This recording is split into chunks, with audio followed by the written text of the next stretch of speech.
Welcome back to OpenLine tonight. We are talking about the governor's State of the State address. His final one he delivered tonight, just about 6 o'clock. So we're still reviewing all the notes. We both listened to it. Pat Nolan here with me tonight, and a lot to dig through. He looked at the last 7 years as we expected, and you know, highlighted his accomplishments. Also looked ahead, and 3 goals he set out to be the best, not just improve, but the best in education, in jobs, and also state efficiency, running this government well. Yeah, one of the things he talked about in terms of education was to make sure that those coming to college, whether it's university or they're going to one of the technical schools, that they're ready to do work when they get there. And he's talking about a new program he'll bring in this year to sort of help nurture and mentor those people on the way so that they get done in 4 years or 5 years. Yeah, he called it the Complete College Tennessee Act of 2018, helping people, you know, he has set the framework to get to college. Now he wants people to stay there and get their degree. Yeah, now he wants achievements, not just access. He's done with Tennessee Promise, with Tennessee Reconnect, and the other things that he's done.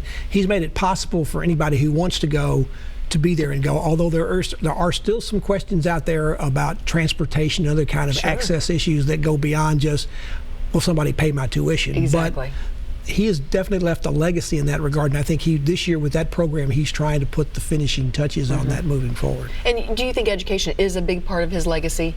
Well, I think it will be. I definitely do think that. It'll be interesting to see how big a part of his legacy will be the bill he passed last year that both increased the gas tax, reduced other taxes, but allowed local counties in this area, say particularly Nashville, to have referendums to move forward on mass transit. Now, we'll know May 1st whether that makes a big deal in Nashville or does not become that way, because it looks like that is going to be on the ballot, and we'll see whether the public likes the plan or they don't. And right now, that's you have sides dividing up both ways about that. It looks like they're going to spend a lot of money on it, but I think that could play some role in his legacy as well. But he'll talk a lot about how he's made government more efficient, and he'll also talk about the jobs. I mean, we've had the lowest unemployment rate in Tennessee in our history. It's down to about 3% right now. It's gone up just a tad, a couple of percentage points, but it was the lowest ever recorded. And he thinks the jobs that have been added have been good jobs, and there's been a lot of them. And I think he's challenging the state.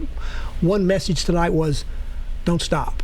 No matter what happens. Build on this momentum. Let's build on it, because if we continue to build on it, we can not only compete with every other state in the nation, we can be #1 across the country in this nation. Now, that's something you rarely hear. Usually Tennessee is in those ranks is always one of those things they're saying, well, thank God for Mississippi, or thank God for God for some other state that borders us that isn't doing as well. That's not the mindset now, at least not from his point of view. Now, again, a lot will happen is what will the next legislature think about that, what will be their makeup, and what will the next governor think about that.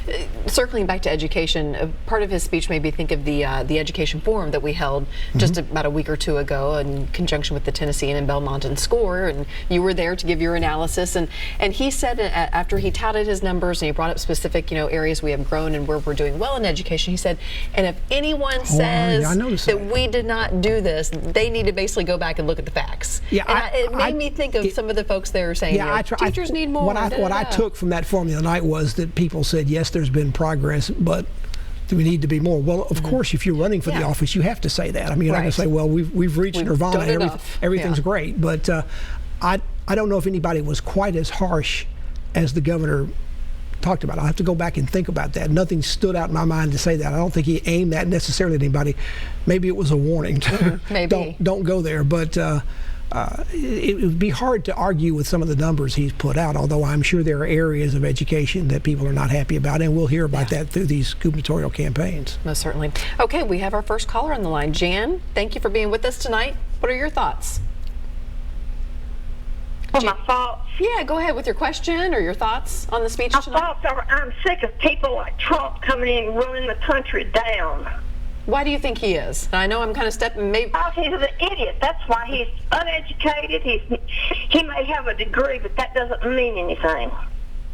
All right. That's a piece of paper. I know people with several PhDs that can't get out of a wet paper bag.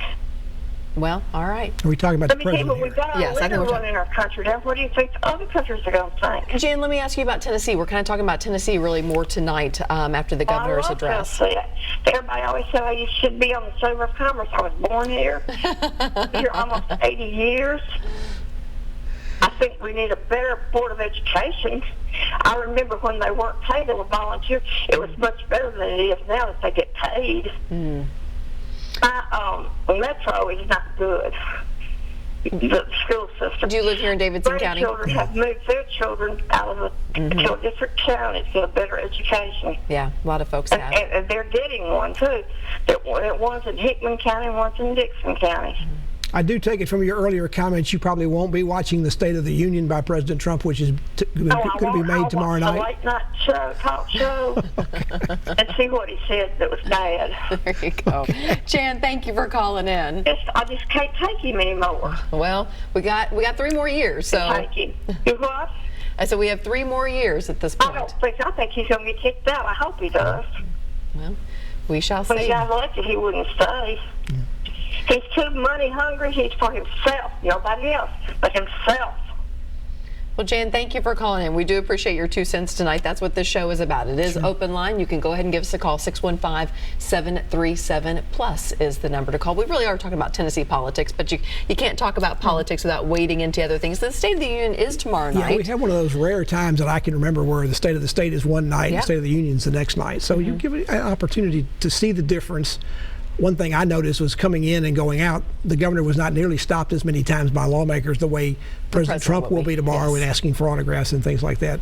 I don't think that's a reflection either way, but it's just interesting about how things are done differently up there. Yeah, and this will be the president's first State of the Union. And the State of the Union are usually known to be pretty long speeches. I'm wondering what the record is for the shortest and whether he'll challenge that tomorrow night, because he's not known to give long policy speeches. No. And this is more of a policy speech and a listing of all the things that you've done. Now, I'm sure he'll spend some time listing all the things he's done in his first year. That's what any president would do, and he will do that as well.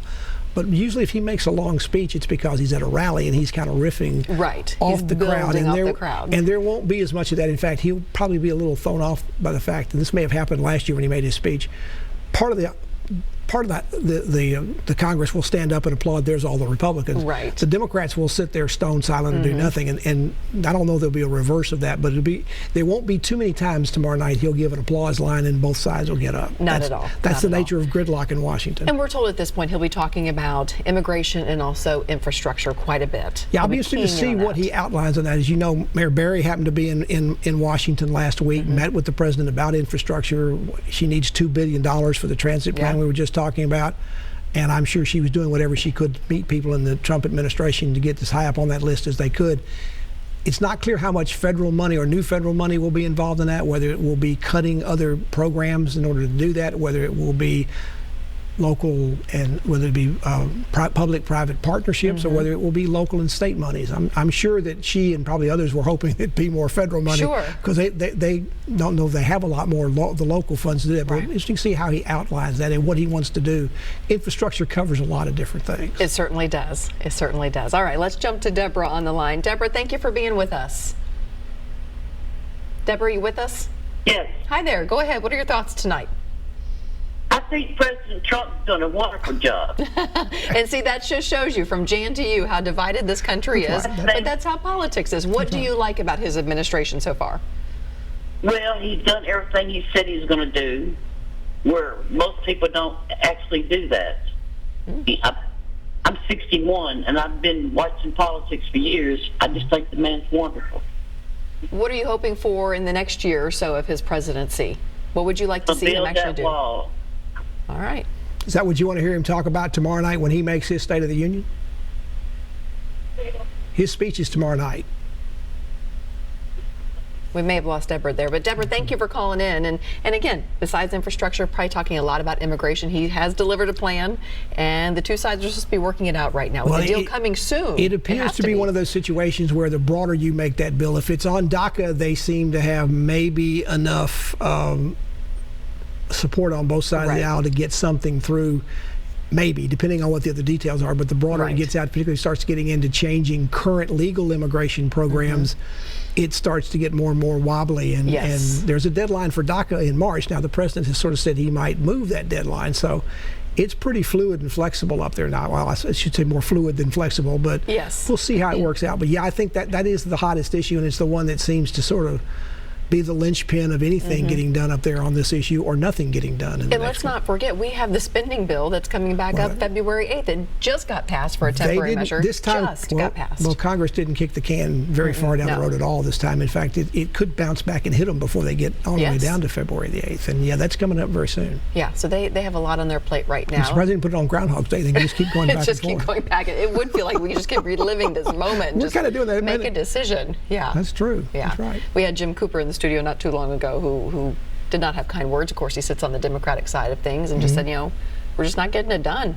Well, he's sort of been an equal opportunity scolder on that. He has scolded the Democrats when they were in office and had these similar kind of problems. I had him on my show last week, and so he talked about some of those same things. In fact, I said, well, you already passed one time a law that's still not in effect that basically cut their pay and wouldn't pay them for that stuff. He said, yeah, and I said, well, what about having some graduated fines every time they don't make it, and make the fines really mean something, where it would be meaningful to people who, in most cases, have jobs in Washington that they don't need to live off that salary. Yeah, no, exactly. He thought it was a good idea, but the chances of that happening, pretty small. I would say. Okay, let's jump back to the line. Richard is here with us tonight. Hi, Richard. Good evening, everyone. Good evening. And listening to that speech, I thought that would have done a much better job if he presented that at Zany's. I'm glad he's not Pinocchio, or his nose would be 3 blocks long. All right, what did you think he was lying about? And we're talking about Governor Haslam tonight, obviously. Well, what did you... The taxation. These greedy corporate puppets would sell their own greedy mothers for a few campaign contributions. Double-digit tax increase. The last one was a thin excuse for education, while the money actually went to law enforcement. Very little of it went actually to education. What specific tax increase? What specific tax increase are you talking about?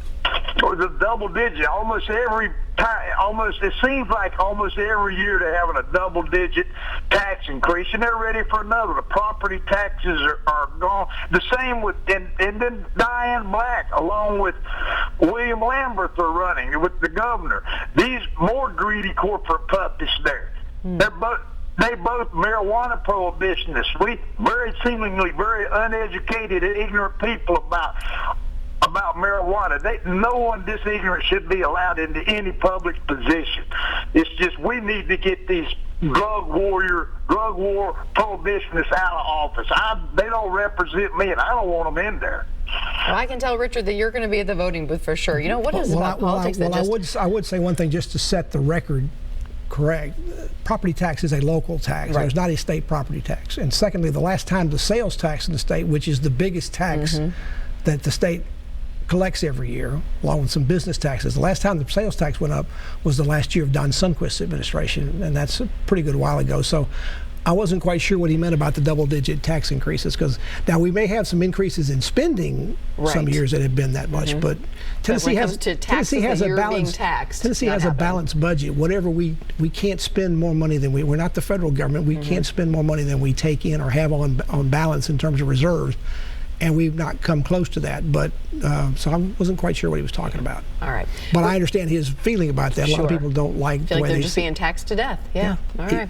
We're going to take another quick break. When we come back, more of discussion, more of your calls, hopefully. Give us a ring, 615-737-PLUS. She stands in the face of evil and will not lose hope or faith.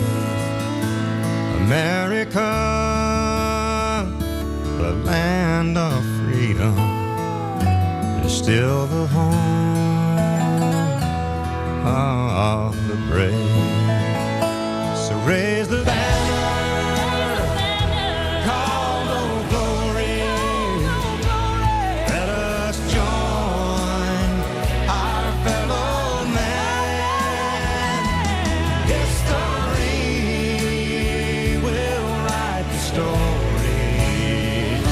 America always stand. History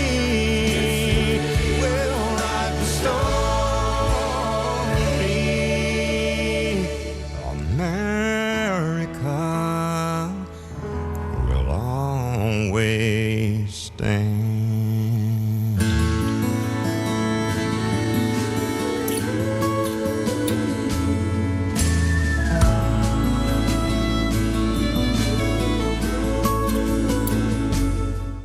Instagram, Facebook, Twitter, Snapchat. Social media is a priority for so many of us. Tuesday on Talk of the Town, what the top trends will be for 2018 and how to stay safe online. Then some decorating advice for a home that's uniquely you. Don't buy furniture where everyone else does. Hear why you should start young buying antiques, what to look for, and how to get great deals. Plus, it's a Nashville tradition. Get a winning recipe from Soup Sunday and see how to get in on this year's event. Tuesday at 11.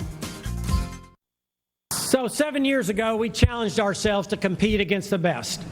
We have met that challenge. Not only have we transformed into a state that can compete, we have created the kind of momentum it takes to actually lead. Make no mistake, together we have created one of the most effective governments in state's history. And the momentum we have created will make us the most effective state government in the country.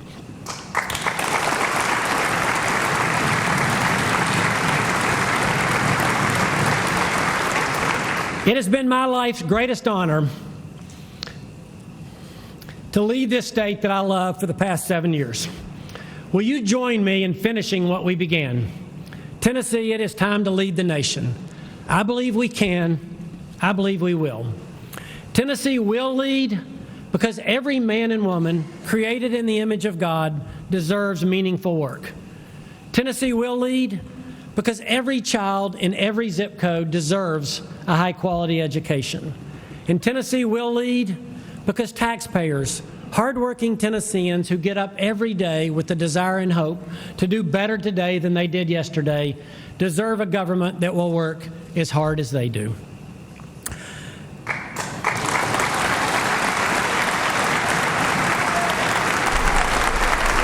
That is Governor Haslam wrapping up his final State of the State address just earlier tonight and getting a little choked up there at the end. Once or twice. He had a little catch in his throat. Yeah. And he managed to work his way through it. He didn't. There was no crying in politics or giving speeches either. This was like baseball. So. No, absolutely. But he did mention quite a few times that this job was the honor of his life. He said it was the greatest job in the world. And he doesn't need this job. He talked about that several different times. Yes, he was very much something he loved, and very pastoral in some of his stretches. Mm-hmm. We talked about off air, he was a divinity student for a while when he was in college, so he understands that language, and somehow, either whether he wrote this speech himself or others did, he certainly got that language worked in. One thing he mentioned tonight, one of his big programs is the Drive to 55, to get 55% of Tennesseans to have some sort of university or college degree by 2025. And he says at the rate we're going, we're going to make that goal by 2025. In fact, we may make it 2 years early. That was one of the many standing ovations he got tonight. So it was interesting for him to give the update on one of those particular programs that has made one of the differences, at least in higher education, that people have talked about.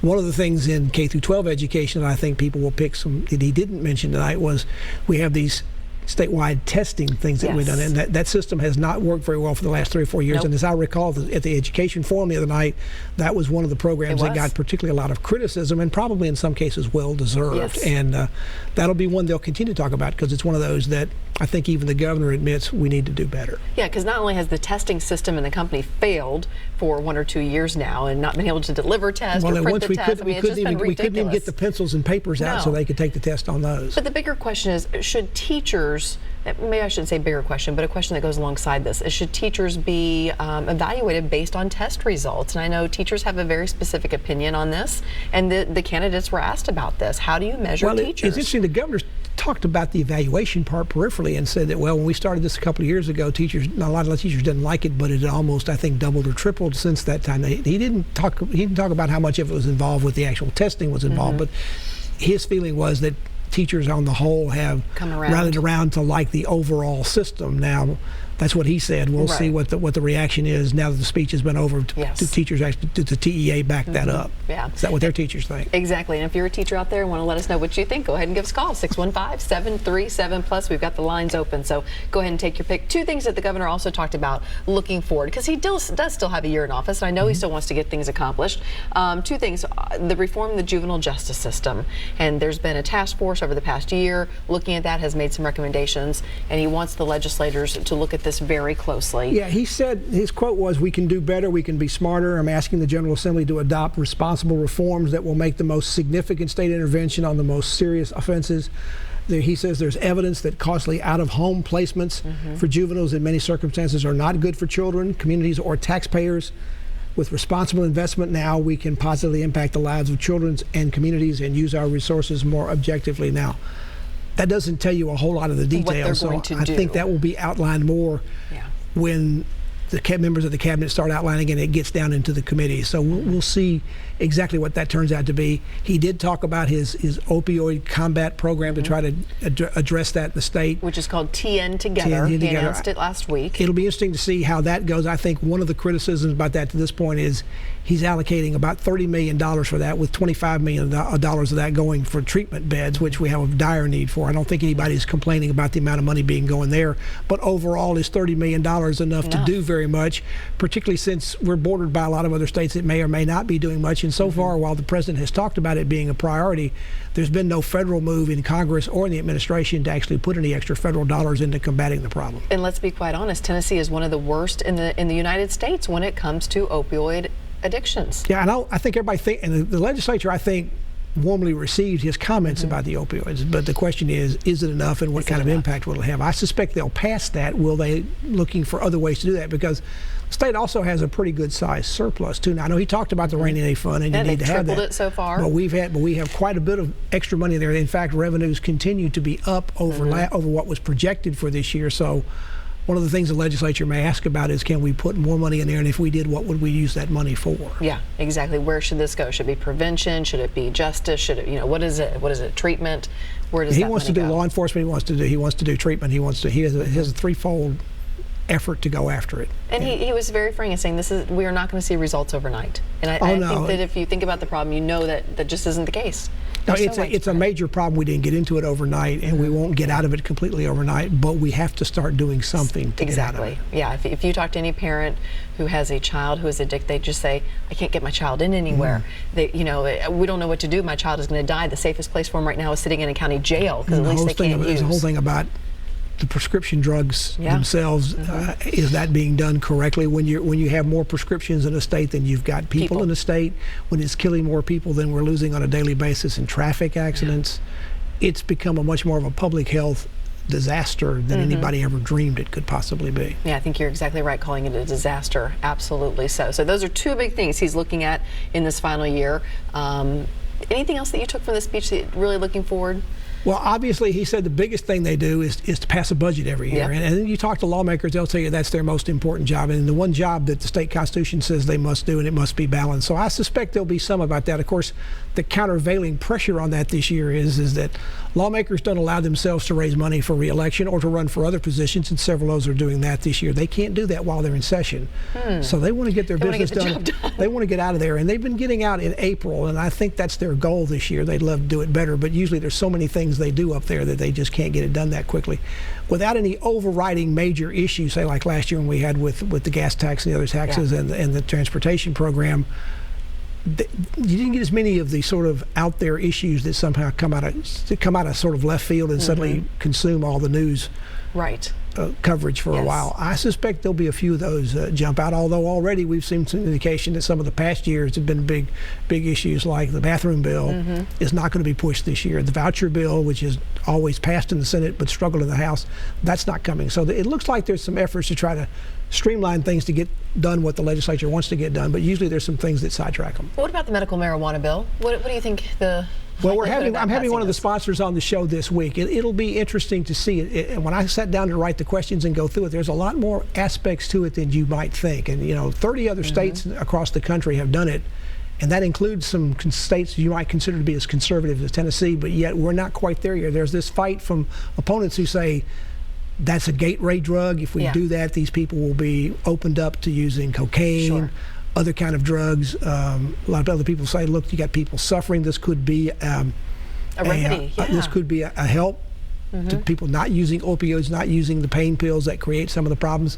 Interestingly enough, that's what the governor wants to do something about opioids, but he has not been a fan so far of the medical marijuana, although, this is more about the cannabis oil, not right. about, we're not talking about this stuff, Yeah. we're talking about an oil that can be used. And it can be used, the list of drugs, the list of diseases that can be used to help was a lot longer than I thought it was going to be. Speaker Hartwell is on board with this. I think the lieutenant governor is not, and he's a pharmacist. So when he talks, it's not just when you hear something politically, you also hear somebody who's in the profession of being involved with the dispensing of drugs. Yeah. So it's going to be a fascinating situation. It's a bill that's been up in the legislature for a few years now, and maybe much like selling wine in grocery stores, you have to wait for its time to come. And in an election year this year, this may or may not be the year for that to happen.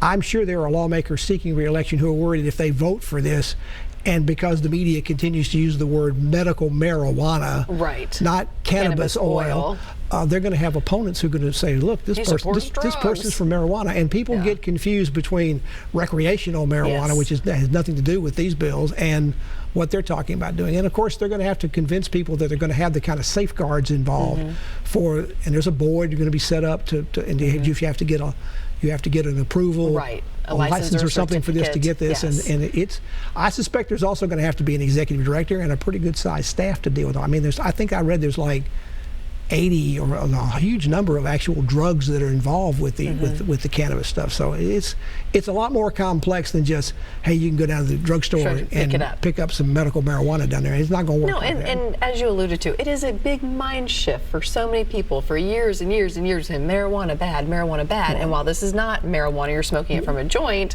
it's still a big leap for a lot of folks. Well, especially lawmakers. Anytime they've seen the word marijuana, it's, well, I don't know what it is, I'm against it. Yeah. So very true. I vote no. Yeah. Any other bills that have stuck out to you so far? I think it's going to be a relatively quiet year in that regard. One thing the governor did not, I think we did talk about the UT board. I'll be interested to see just sort of what else the lawmakers decide that's going to be a big deal this year, because they don't have a huge agenda, but there'll be a lot of bills. I mean, once again this year, we'll probably introduce 1,200 new bills this year. And remember, the bills that were introduced last year, if they weren't killed in committee, they're still alive. And now you have to ask yourself every year, okay, and they limit the number of bills members can introduce in the House. They don't in the Senate. But you think that many bills are passed are there that many things in Tennessee that need to be done or done away with, or just really what is all that stuff? But it happens that way every year, and I'm sure there's still even, we haven't gotten quite to the cutoff date, but it's coming up pretty soon to see how many things get thrown in the hopper between now and then what do they do with all of them. And then remember, this year, the end of the session will be more painful for lawmakers this year, because last year, if they didn't get a bill through committee, well, they had this year to do it. Well, they're not going to have this. It's either get it out of committee and get it through, or they're done. Because when they adjourn this year, sign a die, they ain't coming back. Unless something really bad happens and they have to have a special session, and they really don't like to do that in Tennessee. Let's jump back to the lines real quick. We have Jay hanging on for us. Hi, Jay. Hey, yes, I was just wanting to ask him if a Republican governor wins next again, if he or she makes any changes to Haslam's, what he's done today, and I just wanted his opinion. Thanks. All right, thanks, Jay. Nobody is outspoken on that at this point to say, well, if I get elected, I'm gonna do. I think a lot of them do want to do a better student evaluation program that we were talking about earlier, because that has not worked very well under this administration. If a Democrat gets elected, I think you'll hear talk again about health care that we have not heard, because people in the legislature, particularly the Republicans, have equated too much of that with Obamacare, and they wouldn't vote for Obamacare no matter what it was. And I think they've seen Insure Tennessee as that. Remember, that was the governor's program, but he has not seen any change in the lawmakers' outlook about that, so he's not wasted their time and his by bringing the bill back. It could happen, but that's one of the things I want to see happen as the governor continues to talk about, as he did tonight, his legacy. How much of those things they're going to continue, and if they're not going to continue, what things are they not going to continue, and how are they going to change them? I'm not sure that's clear yet, and maybe they'll start talking more about that now. Really, because this race is just getting underway. People are really getting their feet under them. For those of us who follow it closely, I mean, we feel like this has been going on, because some of these candidates have been in the field and been working for over a year, but then it kind of got quiet in the governor's race, because all of a sudden, kind of out of nowhere, Bob Corker decided not to run for re-election to the Senate. Shook everything so up. this Senate race suddenly developed when everybody thought that was going to be basically Senator Corker more or less getting easily re-elected. Well, all of a sudden you've got an open seat. That's always different. And for a while, it seemed late in the year, the governor's race just kind of faded out for a little bit. Now, some of that may have been the candidates spending some time to build their campaigns and maybe spend some time with their families, because they're not going to have a lot of free time to do that in the next year. And it did get quiet. It's going to start to get revved up. You can see that with the forums that are going on. You can see that as you're beginning to see what kind of money they've raised. We'll find that out in the next couple of weeks. And we've seen, because the first candidate, Bill Lee, has gone on with his own TV ads. We'll start seeing everybody running TV ads pretty soon. Now, they start a little differently now. It used to be the TV ad was a sort of a great demarcation in the campaigns, but as soon as the candidate announces, there's a video on YouTube and all over social media to talk about that, and those kind of never go away. They're on the news sites and things like that, and they're in your Facebook feed from time to time. But pretty soon we'll start seeing all the candidates out putting some major dollars in the paid media part of it, to put it on the network TV stations and to put it on the cable stations. We talked about Bill Lee starting that with a pretty hefty buy here in Middle Tennessee, where he's fairly well known because of the family business he's had. We'll see what else he's doing, and it won't be long, I don't think, before the other candidates get in, start getting their name out there, although some of them feel like maybe Diane Black thinks she's had the best name recognition numbers. What we've not seen much in this governor's race yet is a real, okay, put all 5 of them out there. Not who do you recognize, who do you like best, but who you going to vote for. Exactly. And until we see that, we haven't really gotten a full, good feel for exactly how this race is shaking out. All right. On that note, and they'll continue to compete with the Senate race, too. Yeah, for sure. It is going to be a busy campaign season. It's going to be interesting to watch. I know you're ready for it. Come on, let's do it. Okay, we're going to take a quick break. We'll wrap things up when we come back. Stay with us. Still time to call 615-737-PLUS.